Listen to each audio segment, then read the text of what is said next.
그 그린 계통의 양복을 사람들이 잘 안 입거든요.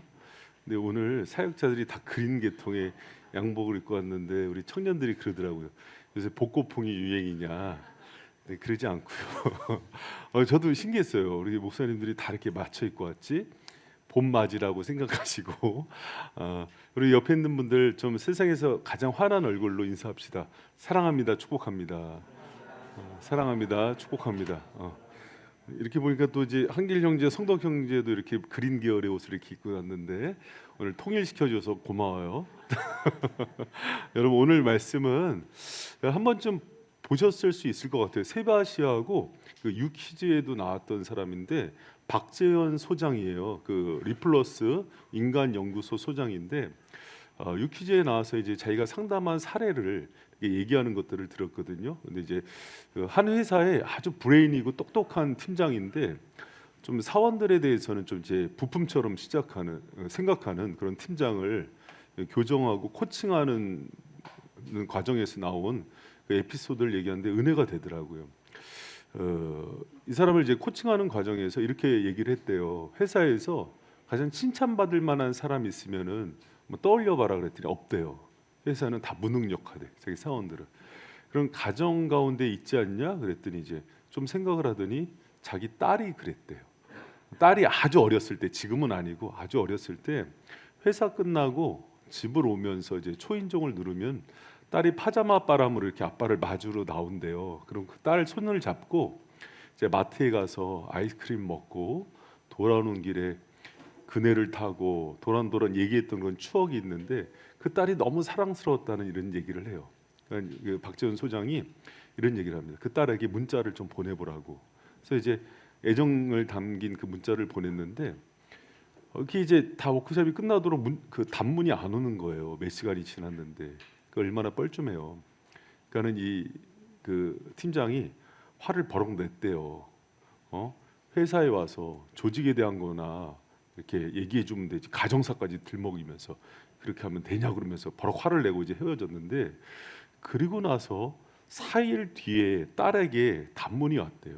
늦은 단문이 왔는데 이 사연이 그래요. 그 고등학교 다니는 딸인데 이 딸이 이제 커서 고등학교생이 됐는데 뭐 여러 가지 일 때문에 우울증이 생긴 거예요.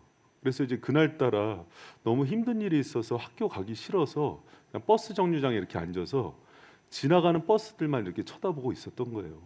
그러면서 이제 그날 이렇게 막 자살 충동도 느껴지고 너무 힘들었대요. 이대로 끝낼까? 근데 그때 마침 아빠의 문자가 온 거예요. 아빠가 보낸 문자가 이랬대요. 우리 딸 기억나니? 어릴 때 아빠 손잡고 아이스크림 먹고 그네도 탔었는데 오늘 문득 우리 딸 생각이 나네. 딸 너무 고맙다. 아빠에게 이런 좋은 추억을 선물해 줘서. 그날 이제 이 톡을 받았는데 이 딸이 이 톡을 받고 너무 큰 위로가 된 거예요. 그래서 4일 동안 자기 생각을 추스리고 아빠한테 단문을 보냈는데 왜 카톡 길게 보내면 전체 보기 해야 되잖아요. 그 정도의 장문이 왔는데 요약하면 이런 문자가 왔어요. 헤드라인이 이거예요. 나를 살린 우리 아빠에게. 아빠의 톡을 받고 바로 답을 할 수 없었던 이유는 내가 사는 게 너무 힘들고 괴로웠는데 아빠가 말한 어릴 때 그날이 저도 기억났어요. 죽고 싶었는데 나에게 다시 살 수 있는 힘을 주셔서 너무 고마워요. 우울증에 걸려서 그 주차장에서 버스 지나다니는 걸 보면서 죽고 싶다는 생각을 할 때 문득 아빠의 문자가 이 딸을 살린 거예요. 여러분 제가 예배를 준비하면서 오늘 예배의 말씀이 그 딸을 살린 문자 같은 말씀이 됐으면 좋겠다 하는 생각이 들었어요. 우리 청년들 생각하고 우리 성도들 생각하는데 코로나 이후에 또 여러 가지 이제 탄핵 전국 이후 너무 힘든 사람이 많더라고요. 그래서 우리 일부 장년들도 투잡, 쓰리잡까지 뛰는 부모들이 있어요. 너무 힘들고 어려운데 여러분 오늘 말씀이 정말 우리가 그렇잖아요. 이렇게 마음이 너무 둘 데 없어서 그냥 멍하니 버스 지나다닌 것만 바라보면서 시선이 이런 눈동자로 세상을 바라보는데 살 힘이 없는 거예요.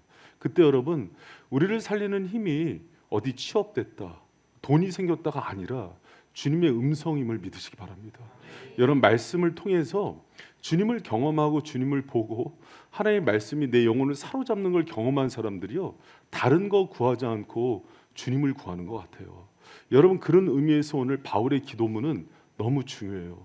바울이 성도들에게 그 주님의 음성을 어떻게 듣는지를 알려주는 기도문이거든요. 여러분, 때로는 기도도 교정이 필요하더라고요. 고수에게서 무엇이든지 배우면 좋은 것 같아요.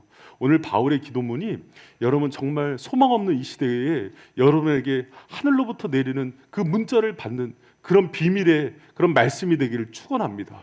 여러분, 그럼 사도 바울이 그 하나님의 마음, 주님의 그 비밀을 알기 위한 기도문 무엇을 얘기할까요? 첫 번째가 하나님을 알게 하소서, 이렇게 얘기해요. 여러분, 1장 17절에 바울 감옥에 있잖아요. 그럼 여러분이 감옥에 있으면 무슨 기도 먼저 할까요? 풀려나기 위해서 기도해줘. 나 그때 당시에 황제가 손가락을 아래로 제끼면은 죽는 때예요. 그런데 바울이 그런 거 개의치 않고 나에게 지금 가장 필요한 거, 그리고 에베소 성도들에게도 가장 필요한 것은 하나님을 알게 하소서 하는 기도야 하고 알려주는 거예요. 여러분, 제 얘기라고 듣지 마시고 주님의 말씀으로 들었으면 좋겠어요. 여러분, 여러분에게 가장 필요한 것은 하나님을 알게 되는 거예요. 여러분, 오늘 예배의 말씀이 하나님을 향한 그런 지혜의 말씀이 확 열려서 주님의 음성이 들려지는 은혜가 있기를 축원합니다. 여러분, 인생에서 가장 먼저 붙잡아야 되는 것은요, 물질도 아니고 건강도 아니고 다른 게 아니에요. 하나님을 더 알길 원하고 그분과 더 친밀해지길 원한다는 그 소망, 그것이 우리를 살리는 거예요. 여러분, 제가 이제 만안구에서 후배 목사가 목회를 해요. 박달동에서. 근데 이제 아들이 셋이에요. 아들이 셋인데 왜 그래요? 와 그랬는데 옛날에 아들이 셋인데 지금 유치원 초등학생이래요. 그러니까 이제 사모님을 보면은 늘 그냥 뭔가 이렇게 해드리고 싶어요. 이렇게 막 힘들죠, 아들과 씨름하는 게. 근데 이 목사님이 10여 년 목회를 했는데도 교회가 10여 명, 성도가 한 10명 정도 자립이 안 됐어요. 그러니까 여러분, 아들 셋, 5 식구 사는 게 녹록지 않을 거 아니에요. 언제 멈춰도 이상하지 않을 봉고차를 타고 다니는데 어느 날 차를 타고 가는데 차 안에서 같이 있는 집사님이 큰아들한테 물었대요. 온유야, 너는 소원이 뭐야? 그랬더니 이제 그 온유라는 녀석이 이렇게 얘기를 하더래요. 저는 예수님께서 대속해 주신 사랑을 알길 원해요. 예수님을 알았으면 좋겠어요. 초등학교 3학년이. 그때는 2학년이구나. 숙연해졌대요. 그리고 다 은혜를 받았대요.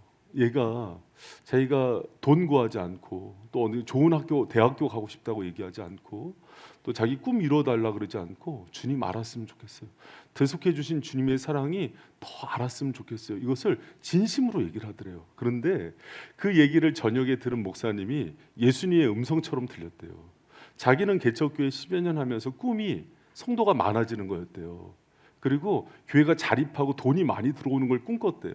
그런데 아들의 음성이 예수님이 자기한테 하는 음성으로 들렸대요. 사랑하는 주목사, 나를 더 많이 체험하고 경험하고 알아갔으면 좋겠다.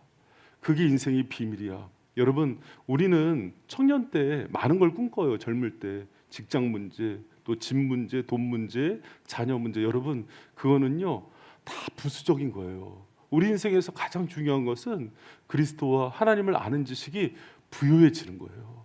여러분, 그것을 위해서 간절히 기도하는 저와 여러분 되시기를 축원합니다. 노아 시대 때도요 그랬대요. 노아 시대 때도 사람들이 내일 홍수가 나는데도 제일 중요한 게 인생의 문제였대요. 집 짓고 장가가고 결혼하고 또 취업하고 돈 버는 거. 그리고 그 다음 날 갑자기 종말이 온 거예요. 여러분, 우리가 그렇게 살아요. 하나님을 아는 것들이, 예수님을 만나는 게 가장 소중한 건데 그거보다도 내 지금 당장 문제 해결해 달라고 교회에 와요. 여러분, 주님의 뜻은 그게 아니에요. 주님께서 더 여러분을 친밀히 만나기를 원해요. 인생에 여러 가지 크고 작은 문제가 있다면은 그것 통해서 예수님 친밀히 만나자고, 나를 알라고 말씀하시는 주님의 음성으로 듣기를 축원합니다. 좋은 부모는 자녀들이, 우리 가족이 예수님을 알고 먼저 그분을 깊이 만난 것을 위해서 기도하는 부모래요. 여러분, 우리가 그것이 우리 기도 제목의 첫 번째가 되는 은혜가 있기를 축원합니다. 여러분, 저도 사실 이거 그 얘기 들으면서 찔림이 있었어요. 요새 내 기도를 돌아보니까 내 관심이 그런 거예요. 주님, 여기 이제 이대 담임 목사 잘 세워지게 해주시고, 또 제가 개척하는데 15년 전에 했던 것보다 덜 고생하게 해주시고, 처음에 할 때 좀 번듯한 좀 건물도 주시고, 너무 창피한 거예요. 내가 온유만도 못하구나. 내가 이 땅에, 근데 주님이 저한테도 하신 얘기예요. 한 목사, 나를 많이 경험하고 예수에 대한 지식이 부유해지면 그 나머지는 옵션이야, 다 줄 거야 하는 음성으로 들리는 거예요. 여러분, 오늘 주님이 여러분의 영혼을 교정하고 싶은 거예요. 여러 가지 세상살이에 치여서 내가 구했던 거 다 헛된 것임을 내려놓고 주님을 구하고 주님을 안다는 것은 그분을 경험한다는 거거든요. 친밀히 만나는 은혜가 있길 축원합니다. 그런데 여러분, 어떻게 아냐면은 지혜와 계시의 정신을 줘서 안 돼요. 지혜와 계시의 정신은 성령이에요. 여러분, 우리의 힘으로 주님을 알 수가 없어요. 주님이 자기를 보여주시고 사랑하는 자들을 만나 주셔야 알 수 있는 거예요. 여러분, 지금은 과학주의, 이성주의의 특징이 뭔지 알아요? 모든 것들의 판단의 주체는 인간이에요. 내가 이성을 가지고 뭐든 알아갈 수 있다는 거예요. 여러분, 사람이 하나님을 알 수 있어요? 여러분, 철학자들이 기본 전제예요. 하등한 존재는 고등한 존재를 인지할 수 없다예요. 여러분, 우리는 하나님을 우리 밑으로 봐요. 그래서 우리가 공부해서 연구해서 알 수 있다 봐요. 그래서 기독교의 출발은 계시예요.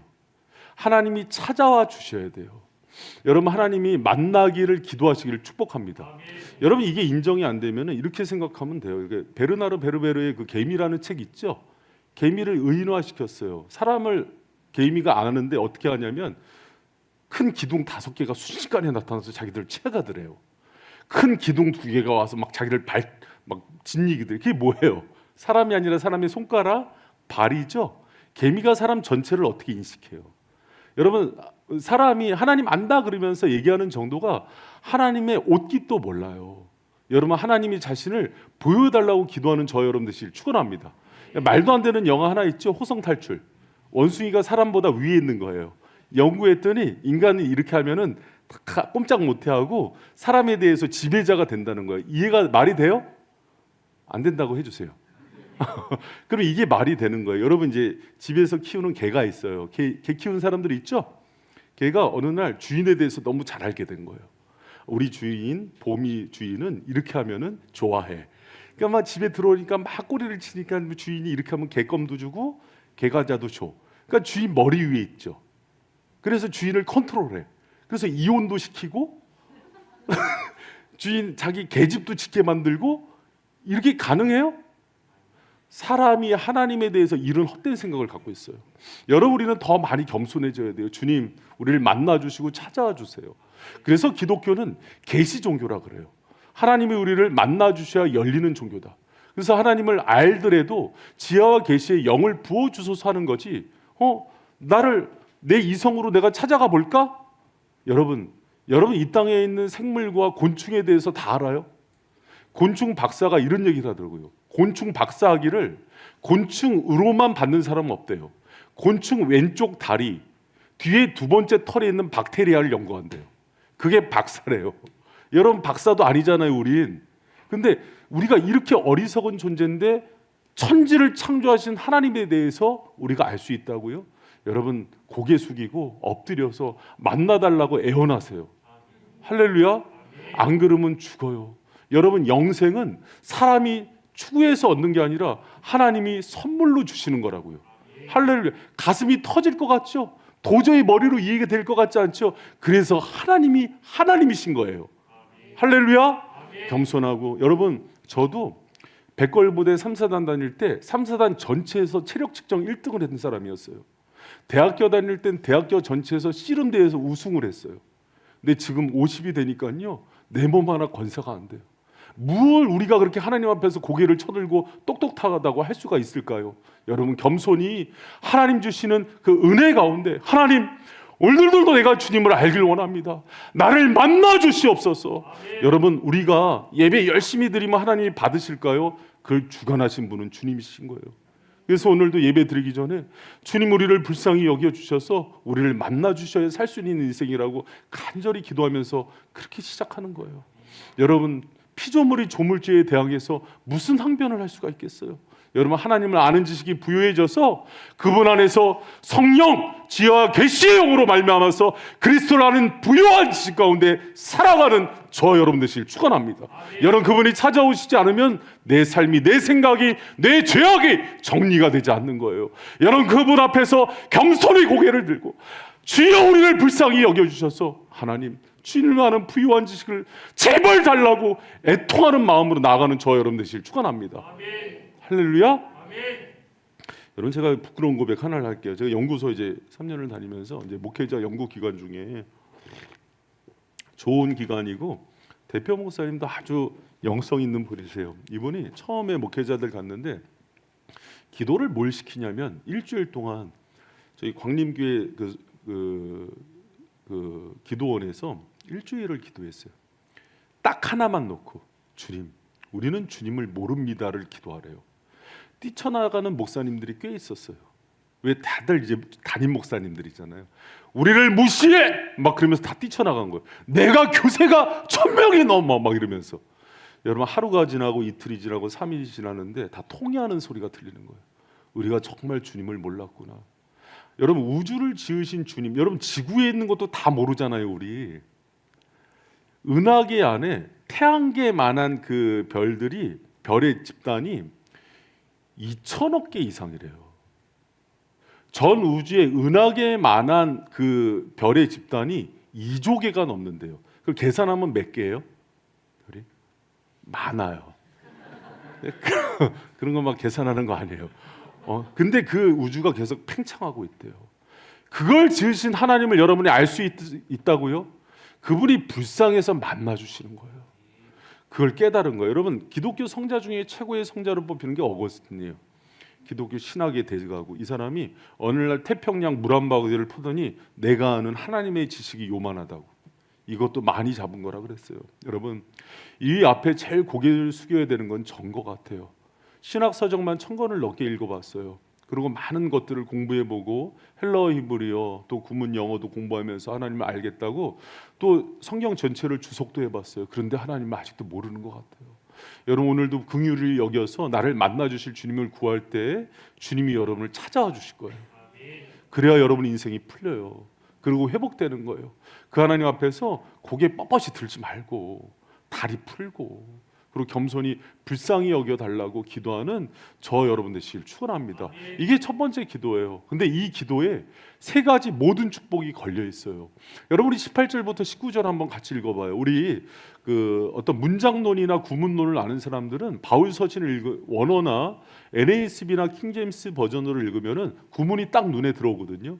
근데 하나님을 아는 지혜, 하나님을 알게 하소서에 다 걸려 있어요. 이 세 가지 축복이 같이 한번 읽어봐요. 시작. 너희 마음의 눈을 밝히사 그의 부르심의 소망이 무엇이며 성도 안에서 그 기업의 영광이 풍성이 무엇이며 그의 힘의 강력으로 역사하심을 따라 믿는 우리에게 베푸신 능력이 지극히 크심이 어떤 것을 너희로 알게 하시기를 구하노라. 여러분, 여기서 없는데 준다는 얘기 안 했어요. 이미 있는 것을 깨닫게 하신다 그랬어요. 하나님을 알고 예수님을 만난 자들에게 이미 있는 축복이에요. 우리는 이 축복이 축복인지 모르고 살아가요. 하나님을 아는 자들 가운데 예수님을 만난 자들에게는요, 부르심의 소망, 기업의 영광의 풍성, 능력의 지극히 크심이 있어요. 여러분, 이것을 발견하고 누리며 살아가는 인생 되기를 축원합니다. 그리고 한 가지씩 봐요. 부르심의 소망을 알게 하소서. 여러분, 우리가 기도해야 돼요. 그래서 하나님, 지혜와 계시의 형신을 주사 하나님을 알게 하소서. 그리고 두 번째 기도가 부르심의 소망을 알게 하소서 하는 바울의 기도가 우리의 기도가 돼야 돼요. 여러분, 믿는 자들에게 소망은 너무 중요한 것 같아요. 소망이 없으면 한순간도 살 수 없는 게 인생이에요. 근데 소망은 누구에게 주어지는지 알아요? 하나님을 가진 자요. 하나님을 아는 자에게 주어지는 게 소망이에요. 여러분, 우리는 여호와 이레라는 단어를 너무 좋아해요. 하나님께서 그분의 땅에서 준비한다, 프로바이드로 우리가 생각하는데 사실은 라라는 동사는 보다예요. 하나님을 보다. 하나님이 첫 번째 비전이 된 사람에게 하나님은 두 번째 준비를 시키는데 꿈을 준비시키는 거예요. 하나님이 없으면은 꿈도 꿀 수 없어요. 하나님이 없이 꾸는 꿈은 다 허황된 꿈이고 개꿈이 되는 거예요. 여러분, 우리 가운데 소망을 주시고 꿈과 비전을 주시는 분은 하나님이라는 것을 믿는 저 여러분 되시길 축원합니다. 그래서 여러분, 힘들고 어려워도 소망이 있으면 죽지 않아요. 많은 것을 갖고 있어도 꿈을 잃어버린 민족은 죽어요. 백성이 묵시가 없으면 방자에 행한다 그랬어요. 묵시가 비전이에요. 방자에 행한다가 방자하다가 페르시예요. 꿈이 없으면, 소망이 없으면 죽는 거예요. 여러분 물어요. 여러분 꿈이 있어요? 소망이 있어요? 비전이 있어요? 이게 여러분 가정, 교회, 개인적인 사업에 있어서 이게 각자 달라요. 여러분, 내한테 소망이 없다면 하나님이 없는 거예요. 하나님이 있는 사람은 하나님이 반드시 이 땅 가운데 내가 해야 되는 사명과 소명을 주셔요. 할렐루야! 왜 젊은 사람들이 패기가 없어? 소망이 없어서 그래요. 소망이 있는 사람들은 물질이 없음과 또 여러 가지 절망의 상황이 나를 죽이지 못해요. 히틀러가 나치 수용소에서 가장 잔인하게 했던 고문 중에 하나가 동토를 파괴하는 거였대요. 그래서 포로들한테 언 땅을 계속 파괴한대요. 막 며칠 몇 주. 그리고 다 파면은 이런대요. 다시 묻으라고. 그리고 이걸 반복하잖아요. 갑자기 막 웃으면서 뛰어간대요. 미친대요. 왜? 의미 없는 일을 반복하는 걸 사람이 가장 못 견딘대요. 그래서 미쳐 죽기 시작한대요. 여러분, 시지프스의 신화를 보면은 신이 내린 잔인한 형벌 중에 하나가 큰 돌을 끊임없이 산꼭대기로 올리는 형벌이에요. 산꼭대기 올리면 신이 다시 떨어뜨려요. 그럼 내려가서 다시 올려요. 죽을 힘을. 그럼 이거를 영원히 반복하는 거예요. 죽으려고 해도 죽지 못해요. 여러분, 인생을 수레바퀴에 비교하는 사람 있죠? 일어났는데 또 일하고 일어났는데 그 빚 갚다가 평생 끝났다. 의미 없이 사는 거예요. 그러니까 뭐에 의지하냐면 순간이라도 도파민 자극을 분비시키려고 마약이나 술, 도박, 게임에 중독이 되는 거예요. 왜 오늘날에 중독자 1000만 시대가 됐는지 알아요? 의미 없는 일의 반복. 소망이 없기 때문에 청년들이 중독자들이 생긴다는 거예요.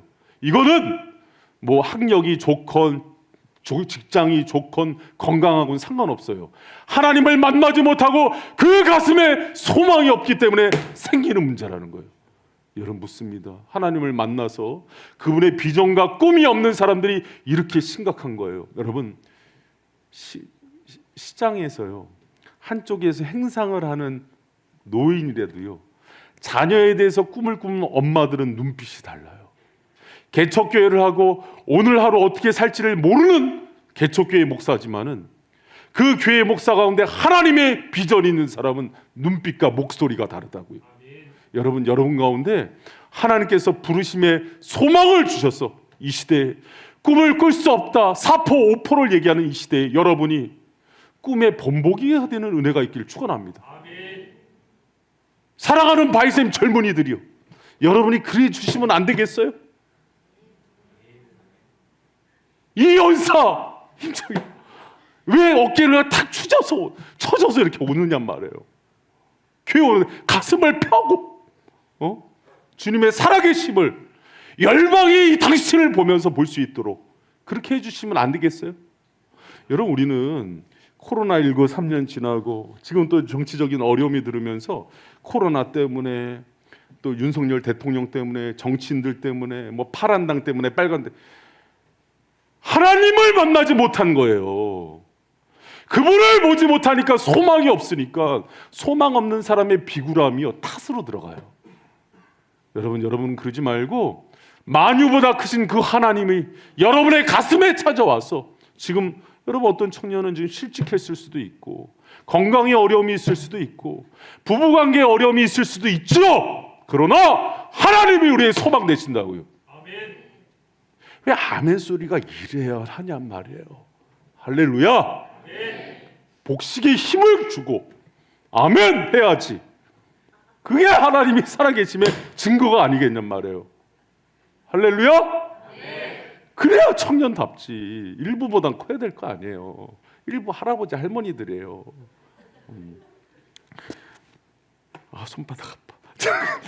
여러분, 그리고 이제 그다음 중요한 기도 제목이 기업의 풍성한 영광을 깨닫게 하소서 이렇게 기도를 해요. 여러분 그 성도 안에서 그 기업의 영광의 풍성함이 무엇인지 알게 하소서. 여러분 오늘 이 기도문은 제가 외우게 할 거예요. 다음 주에 이제 그 각 샘별로 샘지기들이 와서 발표를, 오늘 아멘 소리 크면 안 시키고 여러분 너무 여러분 기업의 풍성한 영광 하니까 우리 기업이 잘 되나 보다 이렇게 생각하는데 그 기업의 의미가 아니에요. 클레로노미아라는 기업은 상속자, 하나님의 성도를 뜻해요. 그러니까 성도들이 갖는 그 영광의 풍성함. 그래서 이게 여러분 이게 이제 해석의 한계인데, 그렇게 이해하는 것보다 성도된 나의 가치를 깨닫게 해주세요 옆에다 쓰세요. 성도된 나의 가치를 깨닫게 해주세요 하는 기도예요. 이 세상에는 가치로 많이 나눠요. 근데 대부분 우리 바이샘에서 많이 얘기를 하죠. 소유 가치로 많이 분배를 합니다. 소유 가치, 지식의 소유, 스펙의 소유, 재물의 소유, 건강의 소유.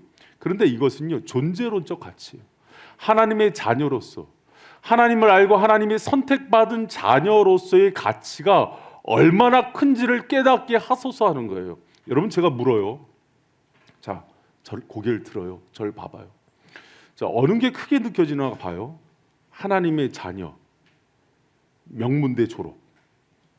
해봐요. 하나님의 자녀, 대기업 연봉 10억. 하나님의 자녀, 분당에 100억짜리 집. 마음이 흔들리지. 하나님의 자녀, BTS, 박서준, 블랙핑크.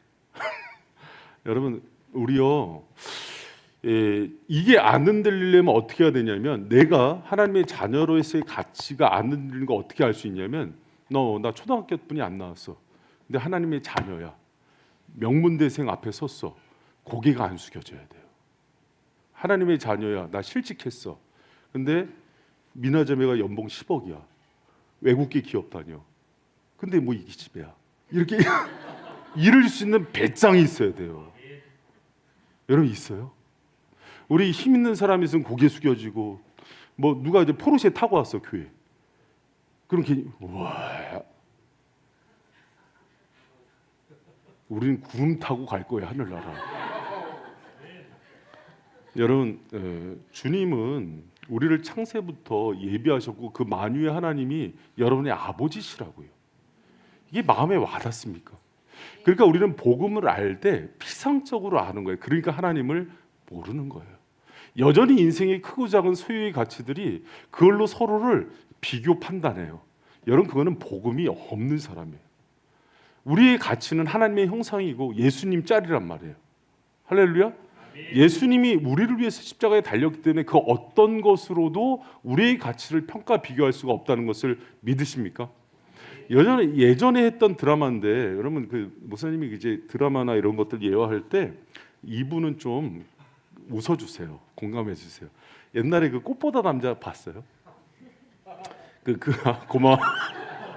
거기 보면 금잔디라는 아주 평범한 서민 여자애가 오잖아요. 얘 학교에서 막 왕따 당하고 괴롭힘 당할 때 얘 인생이 순간 바뀌죠. 누가 좋아해요? 감사합니다. 구준표를 아는 사람이 있었어요. 빅4인가? 까지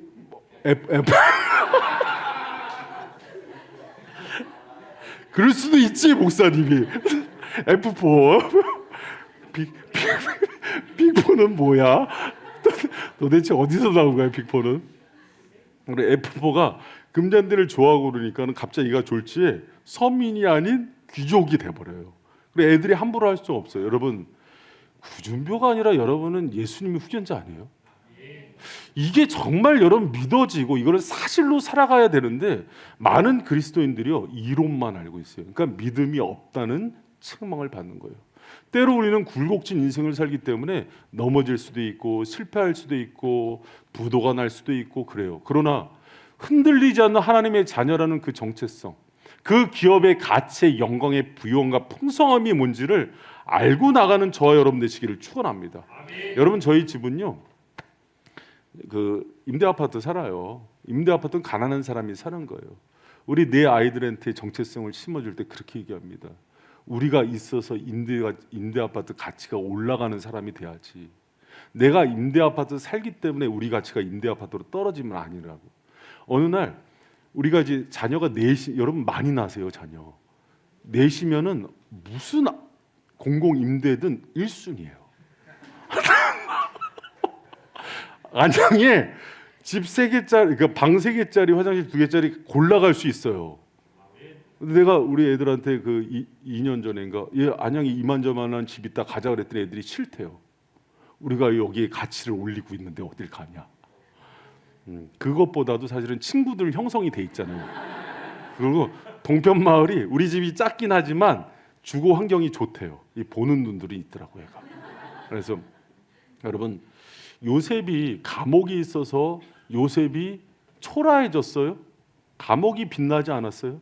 그래서 막 그런 충동이 일어나지 않던가요? 감옥 가고 싶다? 가지 마세요. 여러분 요셉이 보디발 집에 그 종이 돼서 그가 초라해지던가요? 아니요. 바울이 감옥에서 편지를 썼거든요. 죄인이라고 정죄가 되든가요? 그 감옥이 영성의 자리로 느껴지든가요? 여러분 예수님의 가치가 있다는 게 그 힘이 있는 거예요. 여러분 저는 우리 바이센 성도들이 진짜가 됐으면 좋겠어요. 소유 가치에 찌들어서 언니 옷이 그게 뭐야? 이 명품 아니야? 그 가방 이거 얼마에 샀어? 그런 얘기만 해봐라. 우리는 그 얘기 아니라 예수님으로부터 오늘도 내가 누리는 그 은혜의 부유함들, 예수님이 나에게 말씀하신 것들, 가슴 충만한 은혜 충만한 그 은혜들을 나누면서 가슴 벅차야죠. 여러분 그게 참된 주님의 사람이에요. 여러분 진짜 존재 가치로 살아가는 사람은요 소유를 자랑하는 사람을 부끄럽게 만들어요. 몇 마디 해보면 가치가 높거든요. 의식이 높거든요. 그래서 그런 거 얘기하는 사람들이 잽이 안 돼요. 그래서 부끄러워져요. 여러분 그런 영성이 있는 저 여러분 되시기를 축원합니다. 오카는 목사님이 제가 참 존경하는 목사님이요. 살아계실 때 제자 훈련 때마다 했던 여인이 있어요. 강남 부자들은요 여러분 진짜 돈 많죠. 김근영 목사님이 서초 교구 담당할 때 이런 얘기를 했어요. 의사도 자랑 못한다. 병원 장급 돼야지 명함 내문다 그랬어요. 변호사라고 자랑 못하는 게 서초 교구라고. 뭐 검사장, 대법원장 정도 되면은 나 요거 좀 해. 요 정도 얘기한대요. 그게 여러분 서초 교구의 특징이에요. 그래서 그런데 이제 여러분 얼마나 부자가 많았겠어요. 사랑의 교회. 근데 오카노 목사님이 어느 날 한 여인이 80년대에 들어왔는데 시골에서 올라와서 고등학교 졸업하고 동생들 공부시키려고 그냥 식모살이를 했던 여자래요. 근데 예수님을 만나고 자기가 그 안에서의 자기를 가치를 발견하니까 강남 그 사모님들 사이에서 우리로 얘기하면 샘지기 순장까지 했던 여인이에요. 목사님이 이 여인이 가치가 너무 아름다워서 자주 신방도 하고 위로도 해줬는데 어느 날 기도하는 가운데 그렇게 생각이 나서 집을 갔는데 그 시점에 그 여자 집도 아니잖아요. 식모하는 집이잖아요.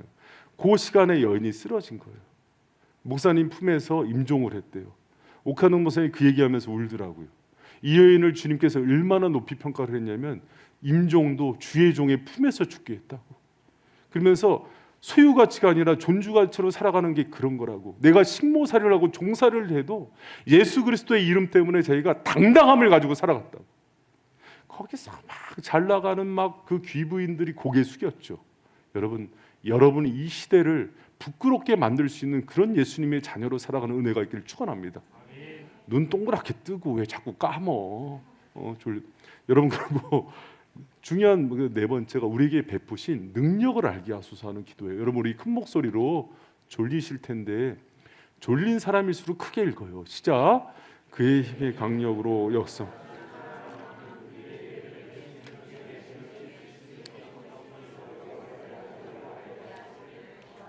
이게 그 개구리들이 우는 것 같아.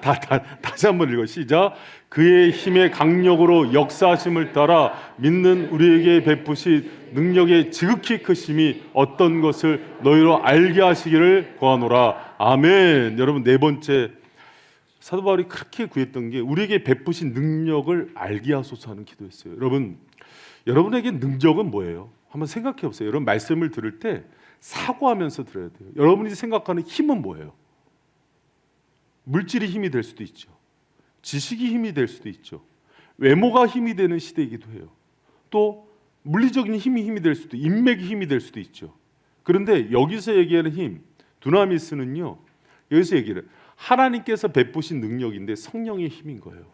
여러분, 그리스도인이 성령의 권능과 능력이 무엇인지 모른다면 진짜가 아니에요.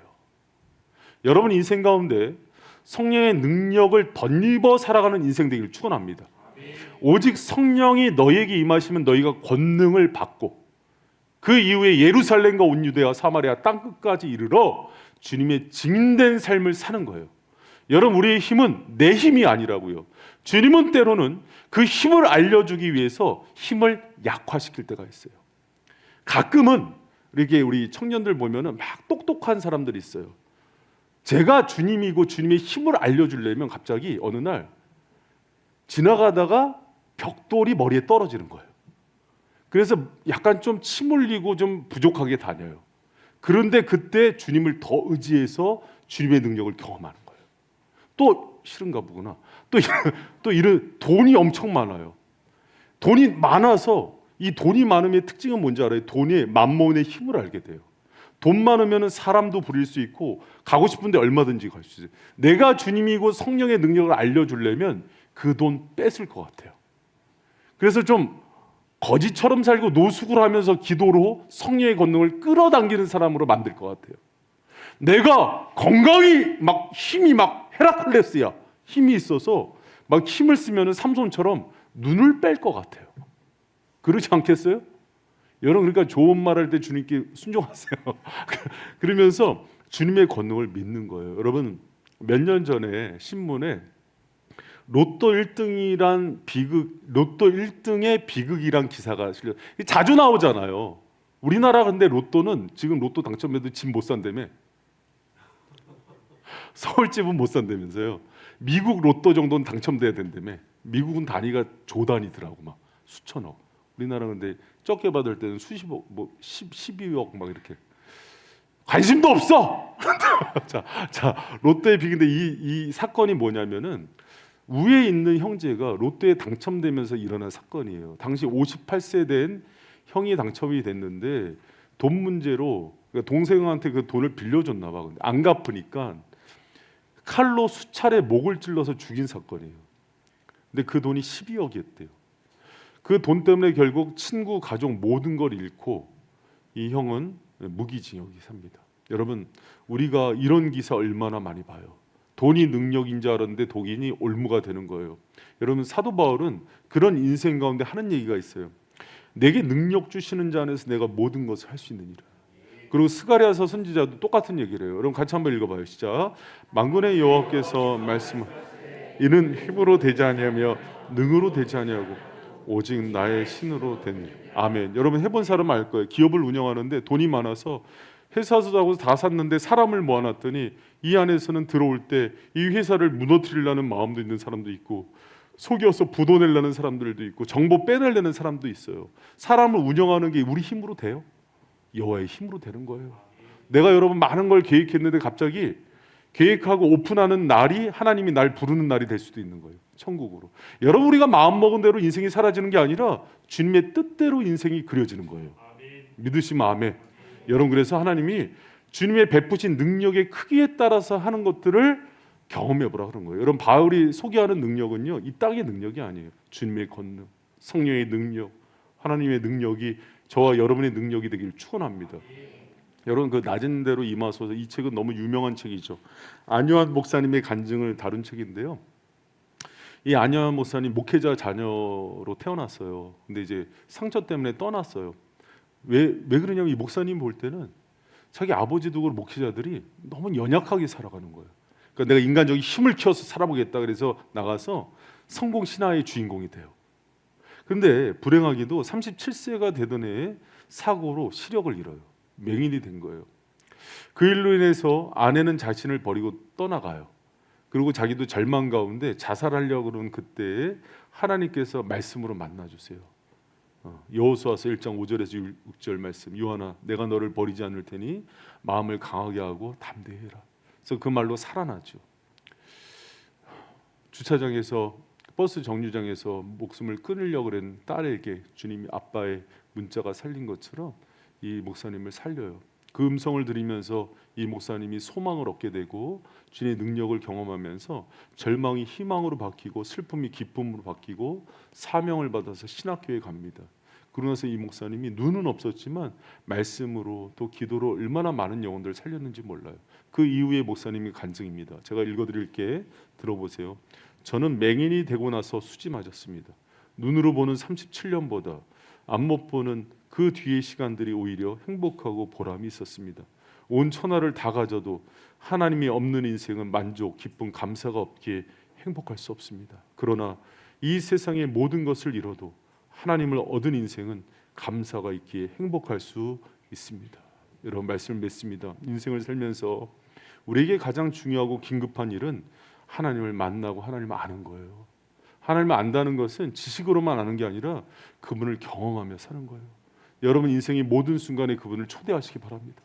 여러분 지금 절망과 낙심과 어려움 상황에 있는 사람들은 뭐를 조금 괴로워해야 되냐면, 여러분 제가 이번 주에 기도하면서 되게 부끄러웠어요. 하나님 앞에서 말씀을 준비하면서 묵상하는데 제가 이 땅에 있는 것들에 대해서 자꾸 염려하면서 구하더라고요. 근데 하나님이 이 말씀을 저에게 주님의 뜻처럼 음성처럼 들려주셨어요. 아들아, 그거 구하지 말고 나를 더 깊이 부유하게 경험하고 하나님 아는 지식을 구하도록 해라. 그러면서 이 말씀이 저에게는 응답처럼 왔던 말씀이에요. 그리고 그 안에 있는 하나님의 소망, 부르심의 소망, 그리고 그 부유한 나의 가치, 그리고 성령 안에 주신 능력을 경험하며 살아가는 인생 되기를 축원합니다. 여러분 크고 작은 아픔과 연단과 어려움들이 있죠.